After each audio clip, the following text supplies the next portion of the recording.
I always considered that the music I was doing was linked with space, not necessarily outer space, but the space around us, the environment, between the sky and the earth. And this is the reason why I was interested by playing and sharing my music with the audience outside or in outdoor situation. Then also, when I started electronic music, you had very few. I had not a lot of influences coming from the electronic music world because it was just starting. It was even rejected by the establishment, even of rock and roll or jazz or classical music. So my source of inspiration were more coming from literature and movies, and of course in cinema, the 2001 Space Odyssey has been a major influence to me, and this idea of and also the soundtrack of 2001, brilliant idea of Stanley Kubrick, who always privileged this idea of oxymoron between the sound and the visual, and this great idea of having the Blue Danube with the spaceship was for me something very important in my own inspiration. And this idea for also with this innocent idea of the fact that the future will be linked with space, linked to space. It was the men on the moon, and until as a kind of dark paradox, I've been involved with NASA in a concert I did when I did this album Rendezvous you were mentioning, and where we had a lot of hopes about creating a link between music and space, and then it was the tragedy of Challenger and the whole project we had by having involving an astronaut playing live in space with me and with us on Earth in Houston was of course never happened, and from that moment of the Challenger tragedy, NASA stopped this idea of conquest of space, basically. Then 2001 has been a big, I'm going to tell you an anecdote. I became a big fan of Arthur C. Clarke, the writer.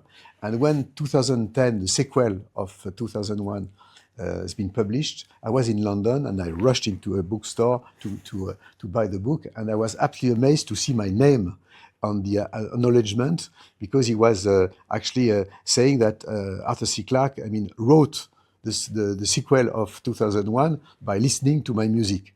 So then we became quite close, and that was another link with space. And when I played few years later in Moscow, we had also Mir Station live during the concert. So I've always been, in a kind of mysterious ways, linked to space. And today, of course, being in Samarkand, where you had one of the main observatory in the history of humanity, because it has been created in the 15th century, 1460 or something like that, 1420, by Ulugh, who's been, of course, a great man, being as a scientist, an artist in a sense, and a politician, and who is the first one here who actually shaped the future, shaped the idea of astronomy. And as always, innovators have been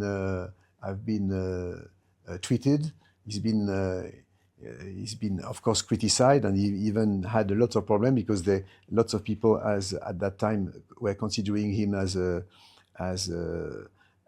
had a very negative influence for the rest of the population, because he said that he's thinking that he was God. There is a kind of consistent human attitude, a human being attitude, always to reject progress and to reject innovation. And from time to time, you can see that it's like if human beings were afraid of the future, because we know that one day or another we won't be part of that future. And maybe this is the reason why that we have a necessary dystopic approach or attitude towards the future.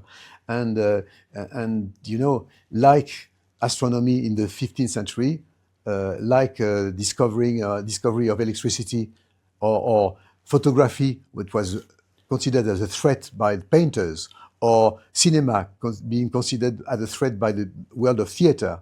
Thinking when I introduced electronic music in the French Opera House, some members of the symphonic orchestra were unplugging the PA system, thinking that it would be the end.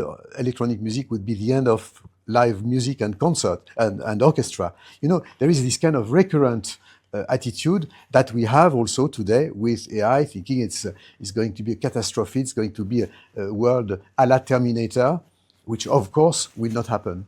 Technology is neutral. It's all depending on the way you are doing, you're using it. Piracy was existing before electricity and will still exist after internet or after AI. So we shouldn't be naive about AI, but the earlier we embrace technology, and in this example AI, the better we can understand it, we can explore it, we can exploit it, and we can fight the potential and the possible negative effects. AI is like the Industrial Revolution, a huge disruptive moment for humanity. And either you're rejecting it, saying it's very dangerous, and you try to stop it. And as our grandparents or grandmothers were saying, we can't stop progress. So the earlier you embrace it, better you can fight against its these possible negative effects. Having said that, AI is a fantastic opportunity for artists, especially. You know, it's always technology which dictated styles and not the reverse. Because, for instance, we invented the violin that Vivaldi did the music he did, because we invented electricity that we had Chuck Berry or David Gilmour, and because we invented electronic components that people like me are doing the music we're doing, and not the reverse. So AI is going to generate, for instance, in music or in cinema, the genres of the artistic genres of tomorrow, and it's also an expansion of imagination. But you know, this idea of AI, it's interesting. It's based on the idea of harvesting big data, right? So, what is a musical idea, for instance? You have a musical idea. It's coming from where? A musical idea that suddenly is unexpected, and you say, I would like to exploit this because I'm excited by this idea, and I'm going to exploit it. Where it's coming from? Actually, it's coming from your own analog big data, which is actually your memory, your culture, your souvenirs, your family, your environment.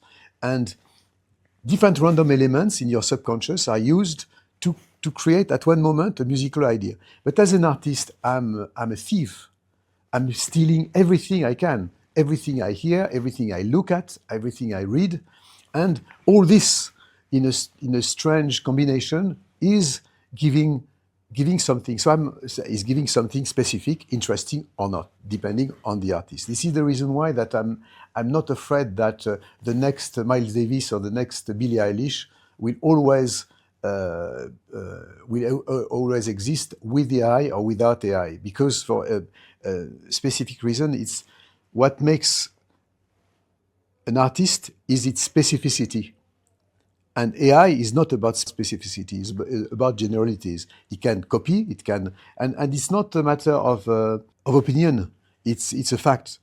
Of course, like for the Industrial Revolution, lots of sectors of activities are going to evolve. But like for Industrial Revolution, it's going to be replaced by something else.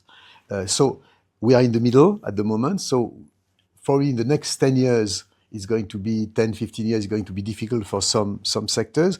But by the end of the day, I think it's going to be a huge improvement in the sectors of medicine, biology, and environment also. I'm absolutely convinced that AI will help us to have a much better control about environmental issues. For for instance. And it's really great that actually UNESCO, at a very early stage, I mean, took this this subject very seriously. I remember that I contributed to the first AI forum based already, I don't know, 7 years or 8 years ago by UNESCO. And this is a very good example where UNESCO is so important. The problem is actually it's going to be very difficult to apply the system of authors' rights, the traditional system of authors' rights for AI. For one reason, is because today algorithms are not able to recognize what are they sourcing. So what I think, and it was already something I thought that should have been done with GAFAM, that without our content, AI algorithm would harvest the dictionary. So their value or their valorization wouldn't be the same at all. So at one moment, these companies have to understand that we have, in this new digital cake 3.0 that is actually now starting to exist, we need to have a decent part of it. And we should sit around the table saying, okay, we are commercial partners with you guys. Otherwise, because without our content, your value and your valorization again is not the same. Because you know the young guys behind these algorithms and behind these companies, they love artists, they love music, they love movies. They're not against artists. But if you ask, you have to, you know, it's like a different tribe. You have to talk the same language and using a grammar, they understand. The system of authors' rights until now doesn't fit with the technology. So it's to us also to try to find a common language, to try to create a decent deal and a honest deal with the world of creators.